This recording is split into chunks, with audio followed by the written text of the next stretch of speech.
Assalamualaikum warahmatullahi wabarakatuh. Waalaikumsalam warahmatullahi wabarakatuh. Alhamdulillah wa kafa wassalatu wassalamu ala sayyidil Mustafa wa ala alihi wa ashabihi ahli sidqi wal wafa. Asyhadu an la ilaha illallah wahdahu la syarika lah wa asyhadu anna sayyidina wa nabiyyana Muhammadan abduhu wa rasuluh. Allahumma salli wa sallim wa barik ala sayyidina Muhammad wa ala alihi wa ashabihi ajma'in. Amma ba'd. Faqala Allah ta'ala fi kitabihil karim. A'udzu billahi minasy syaithanir rajim. Bismillahirrahmanirrahim. Ya ayyuhalladzina amanu kutiba 'alaikumus shiyam kama kutiba 'alal ladzina min qablikum la'allakum tattaqun. Shadaqallahu adzim. Wa qala an-nabiy sallallahu alaihi wasallam man shama ramadhana imanan wa ihtisaban ghufira lahu ma taqaddama min dhanbihi. Yang sama-sama kita hormati dan kita muliakan guru kita Pak Haji Sudinurti. Alhamdulillah beliau dalam keadaan sehat walafiat, dan kita doakan semoga beliau selalu dalam keadaan sehat. Ustaz dan Ustazah yang saya hormati dan saya muliakan, alhamdulillah, puji syukur kita panjatkan kehadirat Allah Subhanahu wa Ta'ala. Ada 3 rasa syukur kita di sore hari ini. Yang pertama, kita bersyukur diberikan nikmat umur oleh Allah. Yang kedua, kita bersyukur diberikan nikmat sehat oleh Allah. Dan yang ketiga, yang istimewa, kita bersyukur hati kita dibukakan dan dilapangkan oleh Allah, sehingga kita bisa menggunakan nikmat umur dan nikmat sehat kita hadir dalam kegiatan silaturahim ini. Mudah-mudahan dengan hadirnya kita dalam kegiatan silaturahim ini, yang pertama, mudah-mudahan umur kita menjadi berkah di hadapan Allah. Yang kedua, mudah-mudahan silaturahim yang kita hadiri pada kesempatan sore hari ini menjadi pembuka pintu rezeki buat kita semuanya. Salawat dan salam semoga senantiasa tercurah kepada junjungan kita Nabi besar Muhammad sallallahu alaihi wasallam beserta para keluarga dan sahabat. Semoga kita yang hadir di tempat ini istiqomah untuk selalu mengikuti sunnah-sunnahnya Rasulullah sallallahu alaihi wasallam. Bapak dan Ibu sekalian yang saya hormati, izinkan yang pertama saya ingin menyampaikan ucapan terima kasih. Terima kasih karena ikut diundang dalam kegiatan silaturahim ini. Terima kasih karena diberikan amanah kepercayaan untuk mengisi tausiah dalam kegiatan buka puasa kali ini. Saya lihat jam tadi, ini kan baru jam 4 lewat sekian menit. Bukannya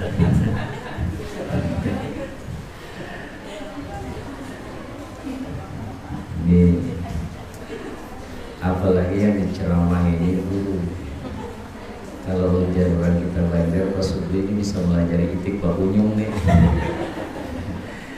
Bisa tak harap nang dilajari pada melajari. Tapi mudah-mudahan apa yang disampaikan hari ini, kalau toh nanti tidak seluruhnya, mudah-mudahan sebagian ada yang bisa diambil manfaat. Hadirin sekalian yang dimuliakan oleh Allah Subhanahu wa Ta'ala, kalau kita bercerita tentang puasa, bercerita tentang Ramadan yang di dalamnya ada kewajiban melaksanakan ibadah puasa, maka tentu dasar dan pembicaraan itu adalah Al-Quran surah Al-Baqarah ayat 183. Ayatnya sudah saya bacakan di awal.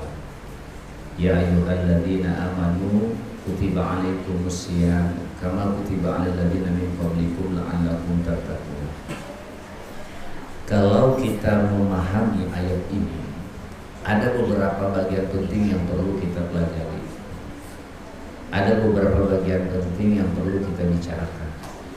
Yang pertama, kenapa ketika Allah memerintahkan kita puasa, kalimatnya diawali dengan panggilan ya ayyuhalladzina amanu, bukan ya ayyuhal muslimun, bukan ya ayyuhan nas.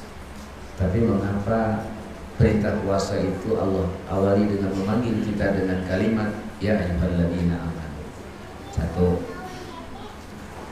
Yang kedua, yang perlu juga kita kaji dari ayat ini, kutiba 'alal ladzina min qablikum.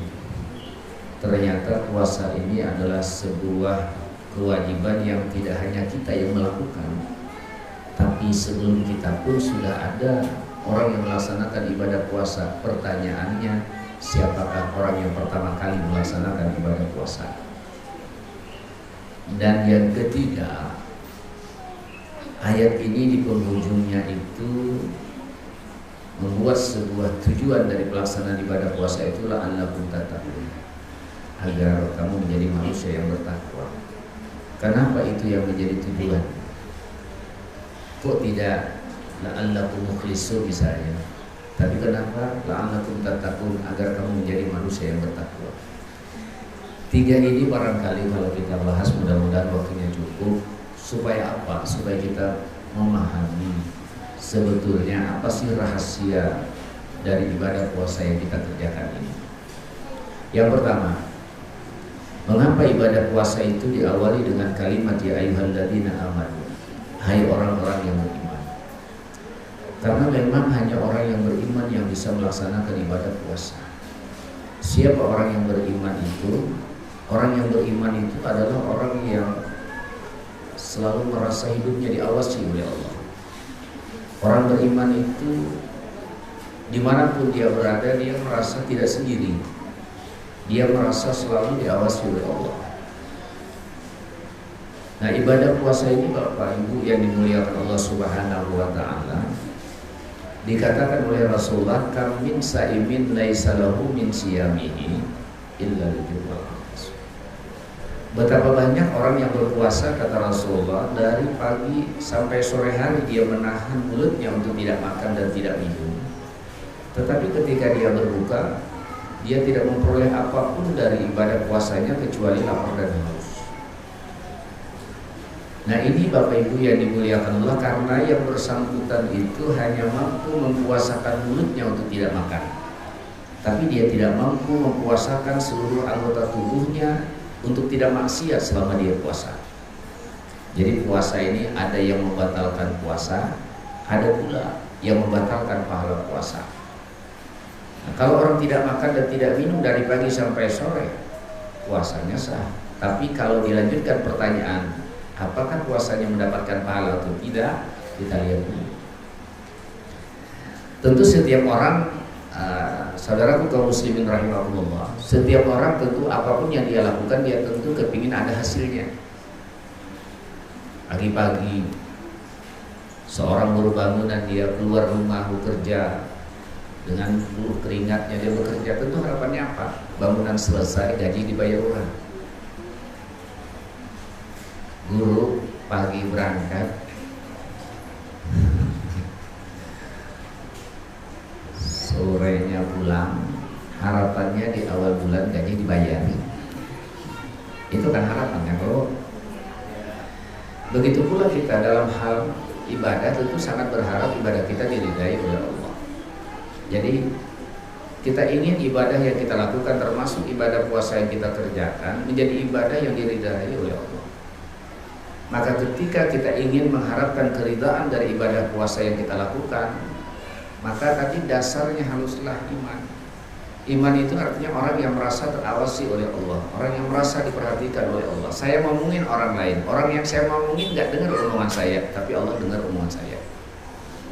Ibu-ibu tengah hari perut lapar, masuk kamar, kuncinya kamarnya dikunci rapat, jangan dulu, lampunya dimatiin, ada tingkah 3 biji lagi senyum, ya, kal masuk masuk ke dalam perut, suaminya nggak ada, anaknya nggak ada, orang lain nggak ada, tapi fa'ain Allah, di mana Allah? Nggak bisa. Jadi orang yang puasa itu kenapa diawali dengan kalimat ya ayyuhalladzina amanu, supaya dia mampu menjaga seluruh anggota tubuhnya, jangan sampai dia maksiat selama ibadah puasanya. Kalau saya kadang-kadang di pengajian ibu-ibu sering menyampaikan, puasa orang yang beriman itu puasa orang yang mampu menjaga 9 lubang di dalam tubuhnya, jangan maksiat. Dia mampu menjaga 9 lubang di tubuhnya, jangan maksiat, maka itulah puasa orang yang beriman. Coba kita hitung. 2 lubang mata tambah 2 lubang telinga berapa? 4. Tambah 2 lubang hidung 6. Tambah mulut itu 2-nya cari sendiri. Oh. Nyari aja sendiri di mana 2-nya. Itu dijaga. Bukan hanya menjaga mulutnya untuk tidak makan, tapi menjaga mulutnya jangan sampai melakukan maksiat selama puasa.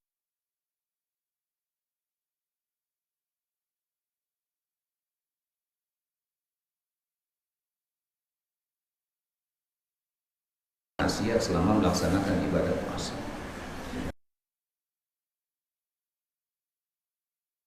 Karena tadi Rasulullah mengatakan banyak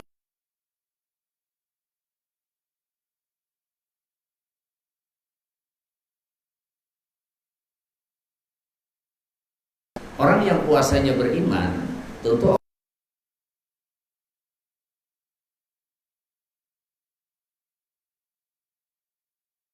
dalam sebuah hadis Rasulullah mengatakan masalah mulut nih. Rasulullah itu mengatakan ketika ada seorang sahabat namanya Uqbah bin Amir datang kepada Rasulullah. Uqbah bin Amir datang kepada baginda Rasulullah ini. Beliau meminta nasihat kepada Rasulullah. Wahai baginda Rasulullah, kalau mungkin bahasa gaulnya, saya ini mohon wahai baginda Rasulullah diberikan nasihat bagaimana supaya hidup saya bahagia dunia dan akhirat. Artinya saya ingin hidup saya di dunia bahagia. Nanti ketika mau meninggal saya husnul khatimah. Nanti ketika dalam kubur saya dapat nikmat kubur. Nanti ketika di yaumil mahsyar saya dapat syafaat. Dan saya nanti dimasukkan Allah ke dalam surga. Ya Rasul, caranya seperti apa? Apa yang dibilang oleh Rasulullah? Kalau kau ingin mendapatkan itu, kau ingin selamat hidupmu di dunia, meninggalmu husnul khatimah, dalam kubur kau dapat nikmat kubur, di yaumil mahsyar kau dapat syafaat, perlindungan Allah, di yaumil akhir kau dimasukkan ke dalam surga. Rasul bilang caranya 3. Ada 3 kata Rasulullah. Yang pertama amlik alaika lisanaka, yang kedua wa yasyaka baituka, yang ketiga waqti'anka. Yang pertama apa? Kalau kita ingin hidup kita selamat dunia akhirat, yang pertama yang dikatakan oleh baginda Rasulullah adalah amlik alaika lisanaka, jagalah lisanmu, jagalah mulutmu, jagalah lidahmu. Itu nomor 1. Rasul tidak bilang jaga tanganmu, jaga kakimu, jaga telingamu. Tidak itu yang dibilang oleh Rasulullah. Apa yang dibilang oleh Rasulullah? Jaga lidahmu. Jadi puasa ini kita yang pertama yang perlu kita jaga lisan kita. Bukan hanya menjaga lisan. Sumber kemaksiatan lidah ini ada 2.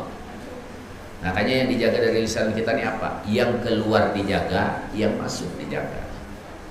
Yang keluar apa yang dijaga? Yang keluar jagalah pembicaraan. Ini hati-hati nih. Jagalah bicara kita selama ibadah puasa. Selama kita melaksanakan ibadah puasa, kita dilatih oleh Allah, dilatih oleh kita melatih diri kita supaya yang keluar dari lisan kita, yang keluar dari ucapan kita ini tidak ada maksiatnya. Nanti selesai ibadah puasa, pembiasaan di bulan puasa dilanjutkan setelah itu. Karena mohon maaf, di antara organ tubuh kita ini yang paling gampang bikin dosa ya lisan. Kita masih bisa menjaga tangan kita ini dalam sehari dia tidak bikin maksiat. Kita masih mudah menjaga kaki kita dalam sehari tidak bikin maksiat. Kita masih mudah menjaga telinga kita dalam sehari untuk tidak bikin maksiat. Tapi menjaga nang ini susah luar biasa. Kadang-kadang nggak usahlah sehari. Ibu-ibu kadang-kadang, tapi ibu-ibu yang jauh. Ibu-ibu kadang-kadang bangun guring, batang pungas saja belum. Membuka kalawang, buka lawang melihat orang yang lewat, bau cap muntung sidin, ya sidin, kada bagus selalu bajunya nih, menyambati orang. Batambah pulang kalimatnya, yang mangaridit pintu aja, dua sudah, ya Allah, baju orang, membayar kredit orang, kenapa muntung sidin nang abdu? Nah, kalau lah, bahkan kadang-kadang pengajian bilang kalau ibu di pengajian yang susah ibu nih, gurunya terlambat datang 5 menit. Sidin berdahulu ceramah Sidin. Berdahulu belum lagi pantat Sidin ini sampai di lantai sudah bocap lawan kawan. Nah kayak apa kan kisah yang semalam. Ya kalau mulai muntung kena ulah dosa. Makanya ini yang perlu dijaga itu luar biasa Bapak Ibu, beratnya menjaga lisan kita nih. Maka dilatih waktu ibadah puasa. Kan di dalam kitab Riyadhus Shalihin itu Bapak Ibu, dalam kitab Riyadhus Shalihin itu diceritakan ada 2 orang wanita lagi berpuasa. Ada 2 orang wanita, kan kadang-kadang begini, mohon maaf lah ibu-ibu lah. Kadang-kadang ada dulu ibu-ibu yang protes sama saya ketika saya ceramah saya di Penaruh kalau nggak keliru. Ada ibu-ibu yang protes, Pak Ustaz, apa memang iya babinian ini akan bisa menjaga muntung? Rasulullah laki itu bin harat dua bepander. Jadi ujar sidin, ujar mohon maaf lah, ulun wani memadahakan bahwa babinnya itu harap untungnya ada dalilnya. Ada dalilnya. Mana dalilnya? Dalil ulun ini tidak akan terbantahkan. Apa dalilnya? Coba biar seorang laki namanya hotlah. Bila ada lelakian harap memandir orang, pasti orang berucap untungnya kaya.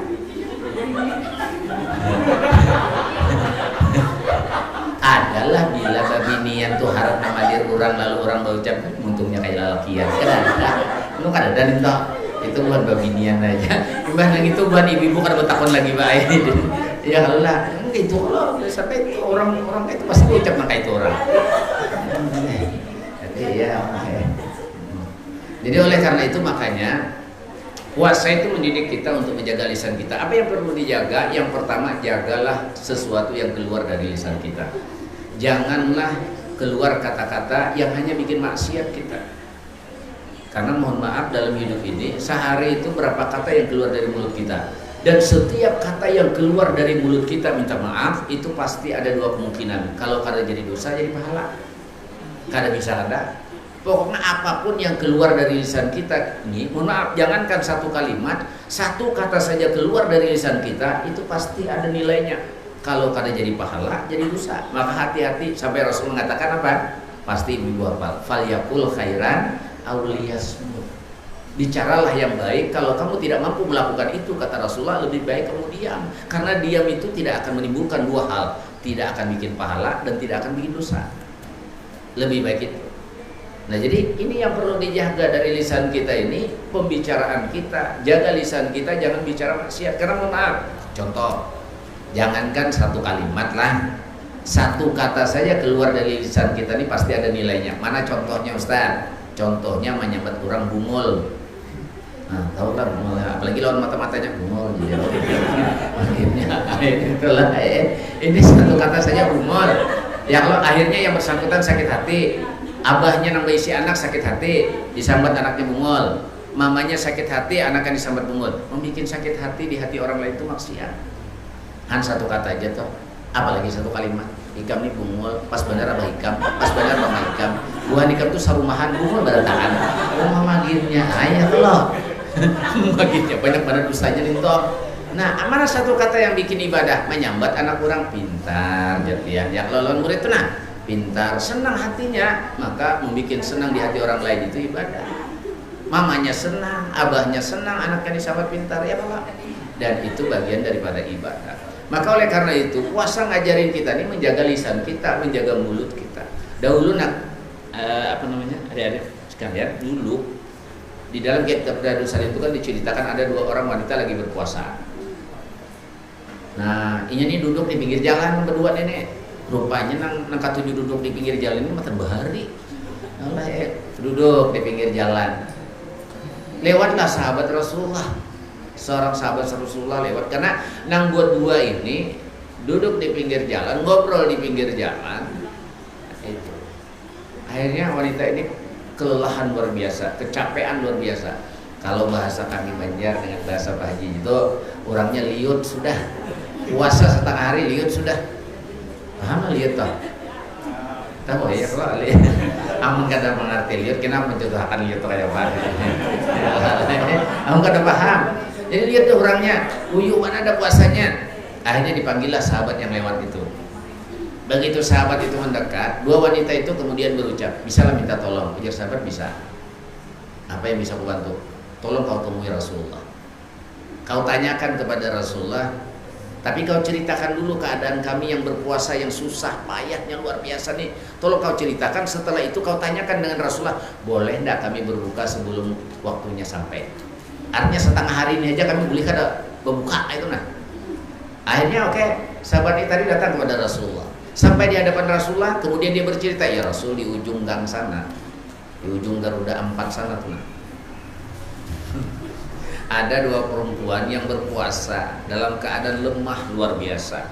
Kemudian mereka mengutus aku untuk menanyakan kepadamu, bolehkah mereka itu berbuka walaupun betul tanda berbuka belum nyampe? Rasul tidak jawab. Apa yang dilakukan Rasulullah? Beliau masuk ke dalam rumah, ngambil 2 buah mangkok. Ada 2 buah mangkok yang dibawa Rasulullah. Bingung nih orang yang datang, saya nanya kok boleh tidak berbuka puasa, kenapa mangkok yang dibawa isinya nggak ada? Jangan isinya pentol kan disuruh makan. Isinya nggak ada, kosong mangkoknya. Ya Rasul, gimana ya Rasul, boleh apa enggak? Kata Rasul ini, kau bawa 2 mangkokku ini, nanti mangkokku ini kau serahkan kepada 2 wanita itu. Suruh masing-masing wanita itu megang mangkok. Kemudian suruh 2 wanita itu nanti memandang kepada mangkoknya masing-masing.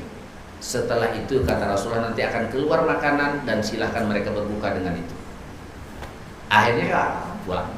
2 orang ini pulang. Begitu melihat sahabat datang, 2 wanita ini senang bukan kepalang. Kenapa? Karena melihat nih yang datang bawa mangkok nih. Wah, berbuka nih sudah nih. Boleh dibuka nih sudah nih. Begitu nyampe, gimana? Udah ketemu Rasulullah? Udah. Boleh enggak? Kata Rasul, kami berbuka. Kata Rasul, nih mangkok kamu pegang masing-masing. Kemudian arahkan pandangan kalian ke mangkok. Nanti dengan sendirinya mangkok ini akan berisi sesuatu dan silahkan kata Rasul kau makan dengan itu.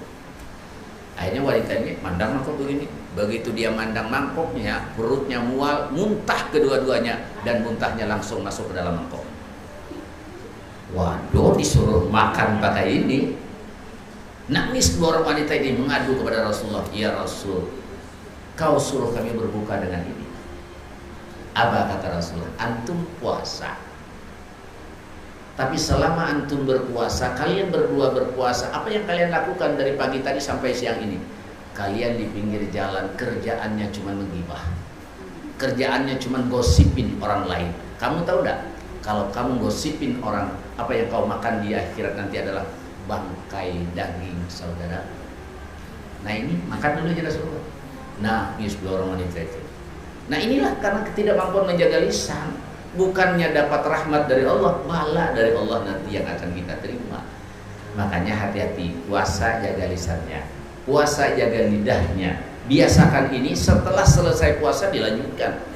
Jangan begitu selesai puasa bangulang-ulang ya Allah. Jangan dia selesai puasa. Karena puasa ini kan pelatihan. Nah, orang, mohon maaf, saya katakan barusan tadi subuh juga saya katakan.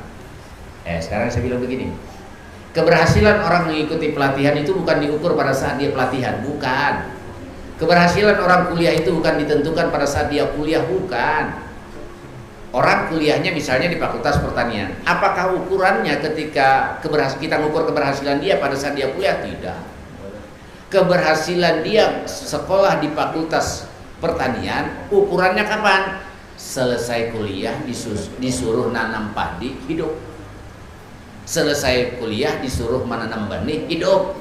Amun inya kuliah 3 tahun di Fakultas Pertanian, kurang 5 tahun, inya 3 tahun sudah lulus, tapi disuruh menanam benih kada mau hidup-hidup.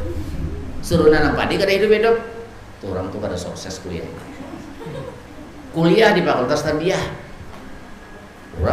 kurang 5 tahunnya 3 tahun udah keluar. Bukan itu kurang keberhasilannya. Keberhasilannya apa? Tuntung kuliah suruh ngajar bisa. Amun 3 tahun keluar suruh maajar kepala lintuh baguyang muntungnya tak kunci itu kan bahasa karena. Nah artinya apa? Keberhasilan ibadah puasa ini bukan ditentukan pada saat puasa saja. Selesai puasa bisa tidak mengamalkan ilmu puasanya. Kenapa? Karena antum hidup belum tentu berakhir pada saat bulan puasa. Bisa jadi nanti antum meninggal setelah selesai ibadah puasa. Maka kita tentu berharap meninggal husnul khotimah. Ya. Jadi kita dididik, diajarkan. Jadi yang pertama, jagalah lisanmu, jaga lidahmu, pelihara lidahmu supaya kita bisa menjaga itu tadi dasarnya iman. Artinya apa? Omongan kita nih yang pertama pasti ada yang dengar, yang kedua pasti ada yang catat. Nggak bisa tidak. Omongan kita ini pasti ada yang mendengar, omongan kita ini pasti ada yang mencatat. Alastu birabbikum qalu bala syahidna. Wah, dalam perut aja ada kan. Nah, ini satu. Yang kedua, jaga lisan apa maknanya puasa itu? Jaga lisan adalah jaga yang masuk. Apa yang dimasuk? Makanan kita jaga. Jangan sampai kita memakan sesuatu yang bukan hak kita.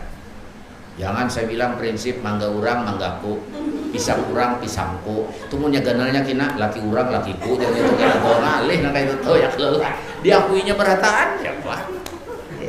Jangan, hati-hati. Jaga makan. Sa'ad bin Abi Waqqas Sa'ad bin Abi Waqqas itu pernah datang kepada Rasulullah. Ya Rasul, bolehlah ulun meminta sesuatu lawan pian. Ujar Nabi, ayo minta apa ikam Sa'ad? Ulun sebuting aja Rasulullah, tapi tolong kabulakan sebuting nih. Ulun ada banyak ada permintaan ulun satu ya, tapi minta tolong dikabulakan. Ujar Nabi, jangankan satu, lebih dari satu pun saat saya kabulakan. Apa garang mereka minta? Apa aja Sa'ad? Ulun minta sebuting aja.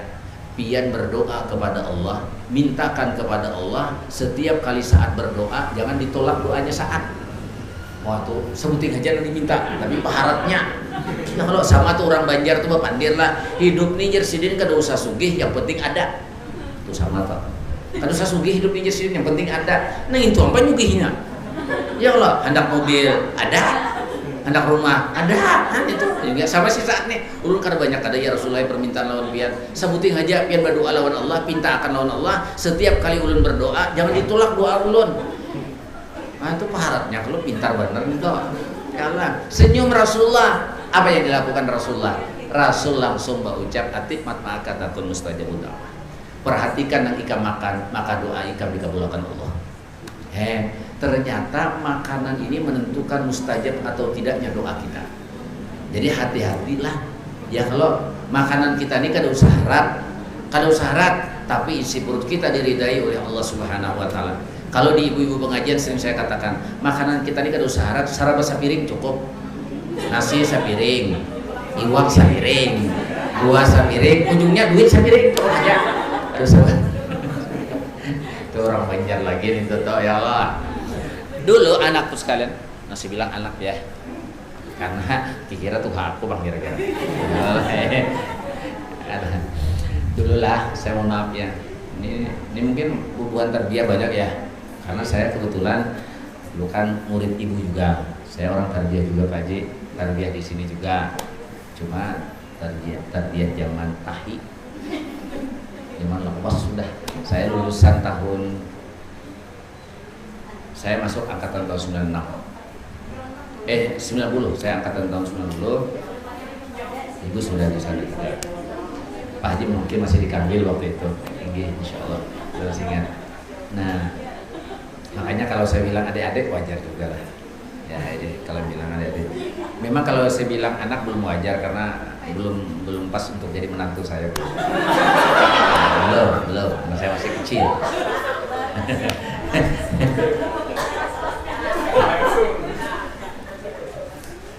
Saya cerita sedikit ya. Jadi ada seorang ulama. Ini awas lagi buka. Ada seorang ulama, kita belajar namanya Ibrahim bin Adham. Ibrahim bin Adham itu kan seorang ulama yang doanya mustajabah. Beliau ini luar biasa. Ketika beliau berdoa, doanya itu mustajabah. Ketika beliau meminta sesuatu, berhajat sesuatu kepada Allah, hajatnya dikabulkan Allah. Tapi pernah satu ketika Ibrahim bin Adham itu 6 bulan doanya tidak dikabulkan Allah. Pernah Ibrahim bin Adham itu 6 bulan dalam perjalanan hidup beliau, selama 6 bulan jangankan dikabulkan Allah, didengar saja tidak oleh Allah doanya. Kenapa itu terjadi? Nah, ini hati-hati dengan mulut. Jadi Ibrahim bin Adham itu satu ketika beliau ingin ziarah ke Masjidil Aqsa. Beliau ingin ziarah ke Masjidil Aqsa. Sebelum beliau berangkat ke Masjidil Aqsa, beliau melaksanakan salat di dekat Baitullah. Salatlah beliau di dekat Baitullah. Selesai salat, mampirlah beliau beli kurma. Beli kurmanya 1 kilo. Nah, karena waktu itu pedagangnya ini kebetulan banyak yang dilayani, bukan saja Ibrahim bin Adham. Sehingga Ibrahim bin Adham ini, begitu beliau sudah timbang 1 kilo kurma tadi, beliau anak kreseknya, beliau melayani orang lain. Ibrahim bin Adham ini lalu mengambil uang dari sakunya untuk bayar. Nah, ini supaya mudah ya contohnya ya. Ini kresek kurma yang sudah dibungkus. Ini tumpukan kurma yang dijual. Ketika Ibrahim bin Adham mau membayar, mau membawa kurma itu buat perjalanan beliau, di tengahnya ada sebiji kurma. Ya, ini kan subhat nih. Bisa kurma yang sebiji ini jatuh dari kresek punya beliau, bisa juga dari tumpukan kurma yang masih mau dijual. Salahnya Ibrahim bin Adham itu satu. Tanpa beliau bilang dengan penjual yang sebiji ini langsung dimasukkan ke sini. Itu salahnya situ. Tapi tidak ada unsur kesengajaan dan ini hukumnya subhat karena kemungkinan jatuhnya dari sini juga ada. Tapi bisa terjadi juga jatuhnya dari sini. Andai kata beliau ngomong tuh nalah waktu itu, karena yang jual ini kan lagi sibuk-sibuk juga melayani orang. Akhirnya beliau ambil menurut riwayat, mohon maaf Allah sawab, lalu ditaruhlah ke sini. Lalu beliau melakukan perjalanan ziarah ke Masjidil Aqsa. Sampai di Masjidil Aqsa, apa yang dilakukan beliau? Beliau salat posisinya pada posisi imam begitu Rasulullah mau dimi'rajkan oleh Allah. Di situ beliau salat Allahu Akbar. Waktu beliau ngangkat takbir, mau ngangkat takbir, beliau sadar betul, ingat waktu itu beliau salatnya sendiri. Nggak ada orang. Tapi begitu beliau ngangkat takbir Allahu Akbar kata Ibrahim bin Adham, tiba-tiba dari belakang beliau ini terdengar 2 suara. Allahu Akbar, Allahu Akbar. Oh, kata beliau dalam hati ini ada makmum di belakang 2 orang. Jadi ini selesai mengikuti semua gerakan Ibrahim bin Adham. Selesai salam, Ibrahim bin Adham ini beliau tidak miring melihat ke belakang, enggak, beliau tetap posisinya begini. Beliau dengar yang di belakang ini ketika Ibrahim berdoa, beliau dengar yang di belakang ini ribut. Yang di belakang ini siapa? 2 orang malaikat yang diutus oleh Allah. Malaikat ini ribut, yang satu batakon. Kenapa ribut? Karena di antara yang 2 ini, satu ikut mengaminkan doanya Ibrahim, yang satu nggak mau. Yang mengaminkan ini kemudian nanya sama yang kada mau nih nah. Ujar yang mau mengaminkan, kenapa ikam kada mau mengaminkan? Ikam tahu kadang di mukanya Ibrahim bin Adham. Ini malaikatnya orang Banjar. Malaikatnya orang Banjar. Ya Allah. Tahu nih kan? Kenapa ikam kada mau ajarnya? Tuh orang di muka tuh tahu kan ikam? Itu Ibrahim bin Adham yang ketika dia berdoa, doanya selalu diijabah oleh Allah. Apa ujar malaikat yang saikum? Itu bahari. Amun bahari bujur, amun dulu bujur, tapi sekarang jangankan dikabulkan, didengar saja tidak oleh Allah. Lalu malaikat nasikum ini bertakun ulang. Ibrahim masih posisinya begini dia. Bujur malaikat nasikum, matan bila doanya itu kada dikabulkan. Makanya bujur orang Banjar malaikatnya. Matan bila ajarnya. Doa Ibrahim bin Adham itu kada dikabulkan Allah lagi. Apa jawaban malaikat satu? Sejak memakan sebiji kurma ampun orang. Sabigi kurma ampun orang penyebab doanya tidak dikabulkan Allah, apalagi langsat 5 biji. Iya kalau menukar langsat di pickup marasainya sampai 5 biji. Sangarnya menukarnya kan jadi. Astagfirullah. Marasai sampai 5 biji. Banyak kan? Padahal langsatnya manis ya. Nang masam tuh bukan bajual. Bukan bajual nang masam. Jadi sini nang ini sampai 10 hikum kelakuan kayak ini sakilo langsat tuh hilang. Ya Allah. Lalu luar biasa ya. Sejak ujar malaikat yang satu, sejak dia memakan sebiji korma milik orang lain yang bukan haknya. Mana tahajud ini Ibrahim melihat di ke belakang siapa pandir ini. Soalnya orangnya kan ada lagi. Oh, ujar malaikat. Ujar Ibrahim bin Adham ini malaikat berarti ini. Apa yang dilakukan Ibrahim bin Adham? Setelah mendengar percakapan itu, beliau sadar kesalahan beliau. Bulik sidin langsung ke Makkah. Yang asalnya berniat beberapa hari beliau berziarah di Masjid Al-Aqsa, pulang. Apa yang dilakukan beliau? Memperjuangkan sebiji yang haram yang masuk ke dalam perut supaya halal. Bari kisahnya lah, mohon maaf, perjalanan dari Masjidil Haram ke Masjid Al-Aqsa itu kan 3 bulan bolak-balik, 6 bulan setengah tahun. Mun kada percaya coba berjalan dari Makkah ke Masjid Al-Aqsa. Kalau ya kada percaya ya Allah membuktikannya kalau. Mujurlah serta jadi di pandirnya itu. Coba ya berjalan. Ya Allah. Mak jauhnya yang 3 bulan ya Allah. Nah, belum sampai ke Masjid Al-Aqsa sudah pingsan orangnya. Lah, sampai ke Mekah bukan pulang ke rumah beliau, enggak pulang ke rumah. Apa yang dilakukan oleh Ibrahim bin Adham? Langsung mendatangi orang berjual kurma itu. Begitu didatangi orangnya, sekalinya nambah jual ini balain orangnya, Mbak Anum nang kayak aku. Orang ini nih ya, supaya uyuhnya kita sama-sama itu nabi apa aja seorang uyuhnya apa ya orangnya. Lalu bertakut Ibrahim bin Adham, ujar Ibrahim bin Adham mana nambah jualan kurma di sini semalam. Jadinya nang bajualan tuh nyauti itu Abah Ulun sidin sudah meninggal. Nah jadi Ibrahim bin Adham apalah aku ujian nambah jual kan apa gerang. Aku ini ada masalah lawan Abah Hikam. Napa masalahnya Abah Ulun ada salah ka dua pian kada? Aku nang salah dua Abah Hikam. Napa semalam waktu aku anak tulah ka Masjid Al-Aqsa nih aku kan nukar kurma udah Abah Hikam nih. Ada kurma sabigi di sini aku ambil kan pepadah lawan Abah Hikam. Aku kira pungko sakalinya lain aku udah Abah Hikam. Makanya aku datang ke sini minta rida lawan Abah Hikam nih rencanaku. Tapi kayak apa Bang Abah nih kada ada lagi. Jadi ujar Ibrahim bin Adham kayaknya aja sudah. Aku minta ridanya lawan Hikam aja. Mun Hikam kada rida kutukar aja berapa aja kan menjual kutukar. Ujar nang anak tadi nama jual kurma tadi mun awan ulun jangankan kurma sabigi pian makan kurma sakilo ya ulun ikhlasakan. Cuma yang jadi masalah Abah ulun ini besi anak 11 ikong. Nah ulun rida belum tentu nang lain rida.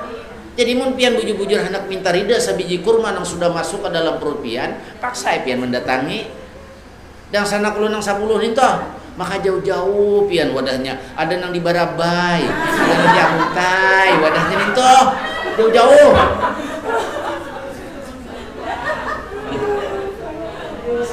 Ada supaya nasib kita sama, nah, ya digambut ada yang lain. Yang akhirnya apa? Karena keinginan kuat beliau untuk bisa menghalalkan sebiji korma yang bisa masuk ke dalam perutnya ini. Akhirnya didatangi semua anak itu didatangi dan semuanya ridha dan sejak itu doa beliau diijabah oleh Allah. Nah artinya apa? Puasa ini bukan saja menahan mulut untuk tidak makan tapi tahani mulut supaya jangan memasukkan yang haram ke dalamnya. Dan itu setelah puasa diamalkan. Ya kan? Durang kenapa gara memutik mangga orang? Ini kan ada puasa juga kalau jah. Iya benar nih. Anda mau setelah puasa diamalkan ilmu puasanya tadi. Jangan berprinsip mangga urang manggaku, rambutan urang rambutanku, kayaknya ujungnya laki urang lakiku. Bahaya tuh kayaknya ya Allah. Ya udah oke. Itulah makanya diawali dengan kalimat ya ayyuhalladzina. Karena apapun yang kita lakukan, yang pertama pasti dilihat oleh Allah. Kemananya kita sembunyi? Ya, kita mampu menutupi kesalahan kita dari makhluk, tapi tidak bisa menutupi kesalahan kita dari Allah. Nah, makanya ya ayyuhalladzina amanu maksudnya apa? Woi orang puasa, ikam hendaknya puasa merasa terawasi oleh Allah. Ikam merasa puasa ikam itu dilihat oleh Allah. Nah, kalau itu yang dilakukan, maka puasa orang itu nanti sesuai dengan apa yang dikehendaki oleh Allah. Satu lah, artinya selesai puasa jaga seluruh tubuh kita jangan maksiat, terutama jaga mulut kita. Hati-hati lawan yang sebuting ini. Al yauma nahtimu ala afwahihim wa tukallimuna aydihim wa tashhadu arjuluhum bima kanu yaksibun. Selincah apapun lisanmu, sepintar apapun lisanmu dalam bicara, nanti di yaumil akhir akan dikunci oleh Allah. Nah, yang bicara kan anggota tubuh kita yang lain. Satu, berapa menit lagi? Oh, mak, rasaku yang ini buka puasa yang ini asa wah, rasaku ceramahnya terpanjang. Aja kalau apa ya. Alhamdulillah, mudah-mudahan jadi ilmu yang bermanfaat. Yang kedua, ibadah puasa itu kutiba alal ladzina min qablikum. Puasa itu ternyata ada sejarahnya. Jadi yang namanya puasa itu sebelum kita sudah ada yang puasa. Siapa orang yang pertama melaksanakan ibadah puasa? Jawabannya adalah Nabi Adam alaihissalam. Jadi ceritanya begini. Dalam kitab Durratun Nasihin itu disebutkan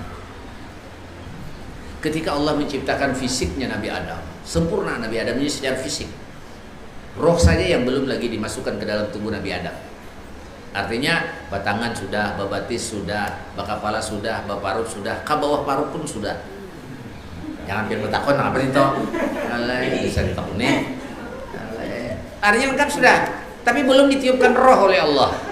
Sebelum roh itu ditiupkan oleh Allah, yang pertama apa? Allah menciptakan akal dulu. Akal tuh diciptakan oleh Allah. Sebelum dimasukkan ke dalam tubuh Nabi Adam, akal itu ditanya oleh Allah. Ya aklu man anta wa man ana, wahai akal, siapa ikam, siapa aku.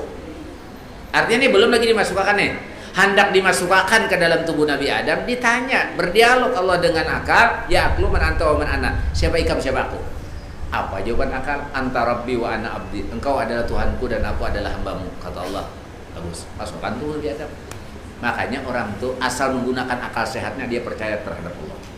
Makanya dalil dalam ilmu tauhid itu di samping dalil nakli adalah dalil akli, akal. Nah, dimasukkan untuk Nabi Adam karena jadi rahmat kena akal nih. Setelah itu diciptakan nafsu. Nah, nafsu diciptakan sama dengan akal. Sebelum dimasukkan ke dalam tubuh Nabi Adam ditanya nafsu nih, ya nafsi mana anta wa man ana. Nafsu bilang apa? Ana anta.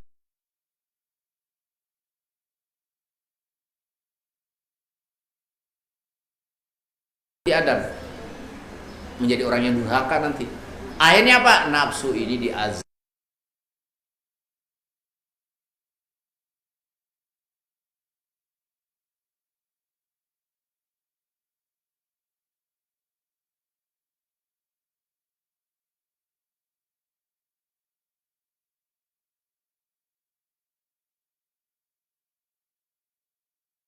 Pun dalam neraka jahanam, jawaban tidak berubah. Akhirnya apa yang dihukum oleh Allah, tidak diberikan makan dan minum selama 1 bulan. Begitu sampai 1 bulan, nafsunya kada usah dipanggil datang saurangan, kada usah ditakuni, nafsunya langsung berucap anta rabbi wa ana abdi. Engkau adalah Tuhanku dan aku adalah hambamu. Berarti yang bisa mengalahkan nafsu hanyalah puasa. Itu sejarahnya. Maka kita ini diwajibkan untuk melaksanakan ibadah puasa supaya kita mampu mengendalikan nafsu kita. Nah, karena nafsu ini berat. Rasul pulang dari perang Badar, apa kata Rasul? Raja'na minal jihadil asgari ilal jihadil akbar. Kita kembali dari perang kecil menuju perang besar. Sahabat bingung, loh, perang Badar dibilang kecil, 17 Ramadan, umat Islam 313, orang kafir 1000, dibilang kecil oleh Rasulullah. Bertanya para sahabat, ma jihadil akbar ya Rasulullah, apa jihad yang lebih besar daripada perang Badar ini? Apa kata Nabi? Jihadin nafsi, jihad melawan hawa nafsu. Itu lebih besar daripada perang Badar, kata Rasul. Makanya dengan puasa mudah-mudahan kita mampu mengendalikan nafsu kita. Jangan menjadikan dia sebagai imam, tapi jadikan dia sebagai makmum. Nafsu hurufnya 3. Apa hurufnya? Nun, fa, sin. Jaga yang 3 nih. Hati-hati ya. Nun, nisa. Tahunya. Fa, fulus. Apa? Rid. Sin, sultan, jabatan. Kendalikan yang 3 ini, jangan sampai dia jadi imam. Orang gara-gara perempuan banyak yang berani sama orang tua. Orang gara-gara perempuan banyak yang pindah keyakinan. Banyak, tidak sedikit. Tapi gara-gara perempuan banyak orang yang ahli maksiat jadi ahli ibadah. Banyak juga. Ya. Artinya apa? Kendalikan wanita, jadikan dia menjadi sumber ibadah bagimu, jangan jadi sumber maksiat bagimu. Kayak apa aja karasnya lelaki yang dapat nyawa binian lama. Abu juran hanya bina ini pintar memandir toh. Ya Allah jadinya ujungnya itu jalaginya. Nah artinya nafsu itu yang pertama yang dikendalikan nun, nisa, perempuan. Jadikan dia itu menjadi inspirasi kita untuk ibadah. Kalau ini tamanangnya hari ini bukan ini. Yang kedua apa dari nafsu itu sin, sultan, sin, fa ya, nafsu fa itu fulus. Fulus itu artinya duit. Jangan gara-gara duit kita maksiat. Kendalikan duit kita tuh jangan menjadikan kita maksiat. Maksiat mendapatkannya, maksiat menggunakannya. Hati-hati, karena banyak orang maksiat itu gara-gara duit. Tidak sedikit Pak. Orang maksiat itu tanya aja, kenapa? Karena dia butuh duit. Jadi jangan sampai duit itu yang menyebabkan kita maksiat kepada Allah. Kendalikan dia. Yang ketiga baru sultan, baru jabatan.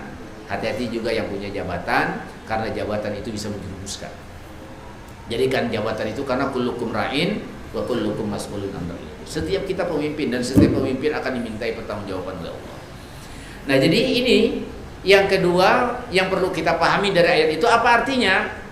Ketika kita bicara sejarah masa lalu, apa artinya? Kita kendalikanlah 3 hal itu dalam hidup kita. Keluarga kita kendalikan, uang kita kendalikan, jabatan kita kendalikan, jangan sampai dia menjadi lumbung maksiat buat kita. Baru yang terakhir, la'allakum tattaqun. Ini tujuan dari pelaksanaan ibadah puasa. Hanya jam 5. Ayo jangan Bapak. Yang bilangnya aku habis bahan kita bergantian ya. La'allakum tattaqun. Ini tujuan ibadah puasa. Sekarang saya tanya, kita nih komunikatif saja. Antum kuliah di tarbiyah, ya. Antum kuliahnya di tarbiyah. Tentu harapannya apa? Tuntung kuliah kayaknya bisa majar. Ya lah. Antum kuliah di fakultas kedokteran, harapan orang tua antum apa? Begitu selesai kuliah bisa jadi dokter. Orang tua menyekolahkan anak di pondok pesantren. Harapannya apa? Anak keluar dari pondok pesantren, dia punya pengetahuan agama yang cukup. Disuruh jadi imam bisa. Minimal orang tuanya meninggal, ikut menyalatkan bisa. Syukur-syukur bisa ceramah. Syukur-syukur bisa jadi khatib. Nah, kalau antum misalnya kuliah di tarbiyah, begitu kuliah antum tidak bisa mengajar, tentu yang memberi amanah kecewa. Mailah. Maksudku semalam menyekolahkannya di situ, tuntung di situ, nya bisa mengajar, sealinya kan bisa juga mengajar. Nah, kayak itu juga puasa tadi ada tujuannya. Apa tujuannya? La'allakum tattaqun. Allah itu menginginkan setelah puasa itu kita lakukan, ujung-ujungnya kita ini menjadi manusia yang bertakwa. Kalau kita tidak bisa mencapai kata-kata yang di ujung itu, berarti kita tidak termasuk orang yang dimuliakan oleh Allah. Kenapa Allah tidak senang? Karena kita tidak mampu mencapai apa yang diinginkan Allah. Nah, jadi kita harus tahu yang diinginkan Allah apa sih? La'allakum tattaqun, agar kita ini menjadi manusia yang bertakwa. Pokoknya kalau hidup ini mampu menjadikan diri kita menjadi manusia yang bertakwa, dunia akhirat kita beruntung. Dunia akhirat kita dimuliakan Allah. Mana dalilnya? Nah, dalilnya lah. 1. Wa may yattaqillaha yaj'al lahu makhraja. Apa lanjutannya? Wa yarzuqhu min haitsu la yahtasib. Itu kan dalilnya toh. Orang yang bertakwa itu kata Al-Quran apa? Kalau dia punya persoalan dalam hidup, sesulit apapun persoalan hidupnya, kami carikan jalan keluarnya. Ada enggak orang dalam hidup yang tidak punya persoalan? Tidak ada. Semua orang punya persoalan dalam hidup. Apalagi anak remaja. Banyak persoalannya. Ya. Tapi ketika ada persoalan dalam hidup, asal kita mampu menjadikan diri kita menjadi manusia yang bertakwa, apa janji Allah? Aku, kata Allah, yang akan carikan jalan keluar dari persoalan hidup yang kau hadapi. Bahkan wa yarzuqhu min haitsu la yahtasib. Aku yang atur sehingga kau nanti akan dapat rezekiku dari pintu yang kamu tidak duga. Enggak duga-duga dapat. Itu janji Allah asal kita nih mampu menjadikan diri kita manusia yang bertakwa. Sekarang coba kita kaji. Berhasil tidaknya kita melaksanakan ibadah puasa ditentukan dari ketakwaan kita kepada Allah. Takwa itu hurufnya 5. Nah, ke situ lagi kita. supaya mudah. Ta, kaf, waw, alif, ya. Jadi orang yang bertakwa itu harus memiliki 5 huruf dengan 5 sifat yang ada di dalamnya. Kalau tidak memiliki sifat 5 ini, maka orang itu belumlah menjadikan dirinya menjadi orang yang bertakwa. Ini para ulama merumuskan itu. Apa huruf pertama? Ta. Ta itu apa? Ta itu tawadhu. Jadi orang yang bertakwa itu adalah orang yang tawadhu, orang yang merendahkan diri, tidak suka kibir, tidak suka menyombongkan dirinya. Jadi kalau pelaksanaan ibadah puasa sudah dilakukan, ternyata selesai puasa orang itu masih ada kesombongan di dalam dirinya, berarti puasa tidak berhasil menjadikan dirinya menjadi manusia yang bertakwa. Jadi mohon maaf, yang pertama tak tawadhu, jadilah orang yang rendah, tidak sombong, tidak kibir. Ingat, mohon maaf, orang sombong tidak ada cerita dimuliakan oleh Allah. Iblis diusir Allah dari surga gara-gara apa? Sombong. Fir'aun ditenggelamkan Allah di tengah laut gara-gara sombong. Qarun ditenggelamkan Allah di perut bumi gara-gara sombong. Tidak ada orang sombong yang dimuliakan Allah. Maka mohon maaf, ketika selesai ini puasa, yang harus kita miliki adalah sifat tawadhu, suka merendahkan diri, jangan suka menyombongkan. Kenapa? Mohon maaf ya, kenapa kita tidak boleh sombong? Karena sesungguhnya apapun yang kita miliki, kelebihan yang kita punya, semuanya adalah titipan dari Allah. Semua kan titipan Allah, nggak layak untuk disombongkan. Mohon maaf, supaya, karena mohon maaf tadi saya udah cerita, banyak orang sombong dilaknat oleh Allah. Orang yang tawadhu justru orang yang dimuliakan oleh Allah. Supaya kada sombong kayak apa caranya? Hidup ini supaya kada sombong. Hidup tuh supaya kada sombong, yang paling nyaman ditiru adalah tukang parkir. Hiduplah seperti tukang parkir, maka tidak akan pernah ada kesombongan dalam hidup. Apa yang dicontoh dari tukang parkir? Tukang parkir tuh tawadhunya luar biasa. Mobil apapun yang datangnya kada suah sombong. Avanza kan yang datang situ, Iskudu kayak yang datang. Kada suah tukang parkir sombong. Ini nah, lihati mobilku, nah kada suahnya. Ya kalau yang kedua tukang parkir tuh lihat, mobil diambil orang, tukang parkir kada suah sarik. Han, bagusnya tuh mencontoh tukang parkir tuh. Kenapa tukang parkir mobil datang inya kada suah sombong, mobil diambil orang kada suah sarik? Karena tukang parkir tidak merasa memiliki, inya hanya merasa dititipi. Dalam hidup ini kalau orang tuh merasa dititipi, dia tidak akan pernah sombong. Lain ampunku, ampun Allah. Kita nih lah mohon maaf baduit, orang kada baduit sombong dengan orang yang kada baduit, belum tentu kita di hadapan Allah lebih mulia daripada inya.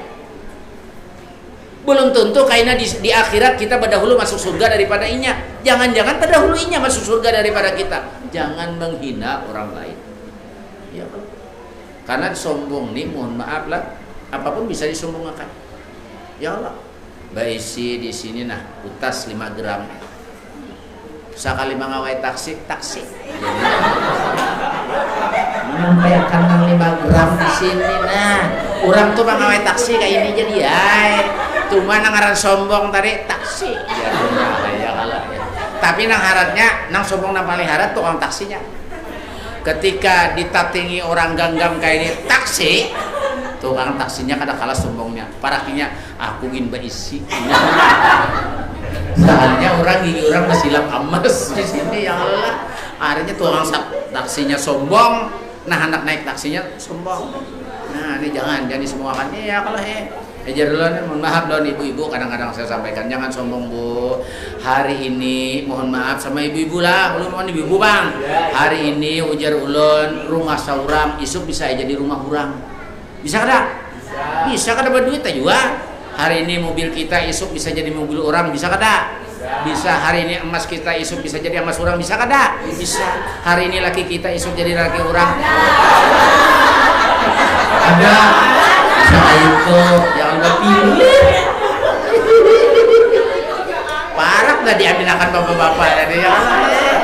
Nah artinya segala sesuatu bisa terjadi. Hari ini kita lebih mulia daripada orang, besok bisa aja orang itu justru lebih mulia daripada kita. Kada sedikit bakas bawahan tuh jadi atasan tuh kada sedikit. Maka jangan pernah menghinakan orang lain. Jangan pernah ada sombong. Supaya kada sombong, yang pertama tadi jangan jadi contohlah tukang parkir. Yang kedua, supaya jangan sombong, dilihat pohon. Anggaplah ini pohon rambutan lah. Kita ingin supaya puasa kita berhasil. Tanya, tawado. Inilah rambutan, pohon rambutan lah. Misal, jangan ada yang ucap di muka situ. Itu kan tahu kalau potongan rambutan jadi. Ada nih misal, amun kita nih hendak memati rambutan nih, lah, kada cukup hanya dengan memotong dahannya. Dahannya nih biar kita potong di sini tumbuh, hai pulang kaina dahan yang baru. Amun hendak memati rambutan nih, cabut akarnya. Amun akarnya dicabut, maka matilah rambutan nih semuanyaan. Kalau hendak memati sombong tuh cabut akarnya sombong. Akarnya sombong adalah ujub. Apa ujub? Ujub itu merasa paharatnya. Bila ada merasa paharatnya di dalam diri itu akarnya sombong. Bila kada dicabut, muncul sombongnya kayaknya. Makanya kada bagus orang merasa paharatnya. Mohon maaf lah, orang sugih bagus merasa panyugihnya kada baik. Orang bungas bagus merasa pambungasnya kada baik. Ya kalau orang alim bagus merasa pak alimnya kada baik. Orang kada bungas bagus merasa kada bungas kada bapak. Namun itu kan bapak aja harus ngomong ada. Ya Allah.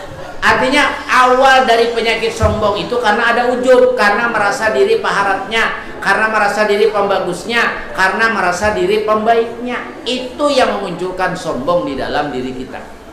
Jadi bila ada jua hati itu merasa taharat pada orang, sadar aku nih ujub pada lawas lagi nih kira bisa sombong nih. Nah jadi yang pertama tawadhu, artinya rendah diri, jangan sombong. Sombong dilaknat oleh Allah. Justru tawadhu itulah yang memunculkan kemuliaan nanti di hadapan Allah.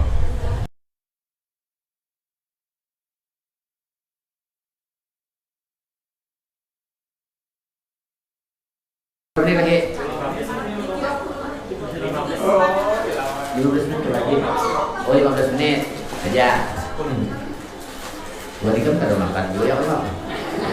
Yang kedua qaf. Qaf itu apa? Qanaah. Nah jadi qanaah itu apa maknanya? Yang paling gampang saja. Qanaah itu artinya syukur. Artinya selesai ibadah puasa itu jangan banyak mengeluh dalam hidup. Syukuri karena jujur. Memanglah dalam hidup ini tidak terhitung nikmat yang Allah berikan lawan kita. Cuma kita ini kadang-kadang kenapa tidak bersyukur? Kenapa yuk kita ini tidak bersyukur? Karena kita ini melihat yang belum dapat, yang sudah dapat tuh nak ada dilihati. Yang belum dapat itu nan dilihatnya, itu yang menyebabkan orang tidak bersyukur. Yang dapat tuh nak ada dilihatinya. Lahir dalam keadaan muslim, nafas setiap hari bisa normal, mata yang bisa melihat dengan jelas. Kenapa itu ada dilihati? Nang dilihati nang kada dapat. Makanya wajar kalau Al-Quran itu mengatakan la in syakartum la azidannakum wa la in kafartum inna azabi lasyadid. Bila bersyukur ku tambahi, bila kada bersyukur tungguin aja kok. Nah jadi selesai ibadah puasa jadilah orang yang bersyukur, orang yang ridha, orang yang ikhlas. Apapun yang Allah berikan kepada kita, kita syukuri. Banyak kita syukuri, sedikit kita syukuri. Karena mohon maaf, yang dicari bukan banyak sedikitnya, yang dicari adalah berkahnya. Biar banyak tapi kan berkah. Biar sedikit tapi berkah. Nang bagus Pak, biar banyak asal berkah. Bagus ya Allah. Nah, supaya syukur Bang. Nah, ini lagi, ini rumus-rumus semua. Supaya syukur bagaimana caranya hidup ini supaya mau bersyukur? Ikuti sunnah Rasulullah. Nabi ngajarin hidup supaya bersyukur. Ujar Nabi, sering-seringlah melihatnya ke bawah, jangan melihat tuh ke atas terus. Sama kan Syekh Abdul Qadir Jailani, Syekh Muhammad Samad Al-Madani, apa yang dilakukan beliau ketika hidup? Suka bakawan lawan orang miskin. Sidin suka bergaul dengan orang miskin. Kenapa? Bila kita suka bergaul dengan orang miskin akan memunculkan rasa syukur di dalam batin. Bila kita melihat orang yang di bawah kita, insya Allah kita ini mau bersyukur. Contoh, kita ini hanya besi motor, tetangga kita besi mobil. Jangan melihat mobilnya itu. Biar aku kada besi mobil, aku sudah besi motor. Daripada kawan kunang sekong tuh Bang hanya besi sepeda. Kemana-mana ini naik sepeda. Ujian naik sepeda Bang, biar aku kada besi motor, aku sudah besi sepeda. Daripada tetangga aku tuh Bang sepeda aja nya kada besi. Kemana-mana jalan batis sayanya. Ujian nama jalan batis bang, biar aku berjalan batis karena bisnis sepeda. Tapi aku masih bersyukur, kenapa? Batisku masih kau berjalan daripada orang sebelah bang lumpuh. Kada kau kemana-mana. Ujian lumpuh bang, biar aku lumpuh tapi aku bersyukur karena aku masih hidup. Daripada orang sebelah tuh bang mati kada bulik-bulik lagi. Ujian mati bang, alhamdulillah aku sudah mati kada nukar baras lagi. Ayak dok, amun ke bawah terus tuh insyaallah hati ini tenang. Nah, jadi amun mau melihat ke bawah, insya Allah batin ini akan syukur. Makanya Rasulullah mengatakan al-imanu nisfani, kata Rasulullah, iman tuh buahnya dua aja. Apa buahnya iman? Nisfu syukur wa nisfu sabar. Buahnya iman itu yang pertama ada syukurnya, yang kedua ada sabarnya. Bila di dalam batin ada syukur, di dalam batin ada sabar, maka sempurnalah iman di dalam dada kita. Nah cuma menyambatnya nyaman belum tentu menggawinya nyaman. Nah oleh karena itu adik-adik sekalian yang saya sayangi, yang kedua, supaya puasa kita bernilai ibadah dan dimuliakan Allah, pandai-pandailah mensyukuri nikmat Allah. Yang ketiga hurufnya waw, wara, arti wara itu jangan lagi pemakan kita haram. Yang keempat alif, asasu zikrullah, asasnya orang bertakwa itu selalu ingat kepada Allah. Itu asasnya. Artinya orang yang bertakwa itu dirinya harus selalu merasa diperhatikan oleh Allah. Ujian bahasa orang tuh musyahadah, murakabah, muhasabah. Tapi itu nanti waktunya terlalu panjang ceritanya. Baru yang terakhir adalah ya yakin. Artinya apapun yang kita lakukan dalam hidup ini pasti semuanya kita pertanggungjawabkan di hadapan Allah. Artinya kalau orang itu bertakwa pasti segala sesuatu dalam hidup ketika berbuat dia berpikir ini jadi maksiatkah, jadi ibadah karena bukan ini. Nah itu makna takwa yang diinginkan Allah pada saat kita melaksanakan ibadah puasa. Mudah-mudahan ini ada manfaat, mudah-mudahan ada barakahnya, mudah-mudahan yang hadir di majelis ini termasuk golongan orang yang dimuliakan oleh Allah Subhanahu wa taala. Mudah-mudahan kita semua dunia dan akhirat hidup diberkahi oleh Allah. Amin ya rabbal alamin. Terakhir banyak-banyak mohon maaf kalau sekiranya ada kurang dan hilafnya dalam penyampaiannya. Bila Rabbil hidayah. Wassalamualaikum warahmatullahi wabarakatuh.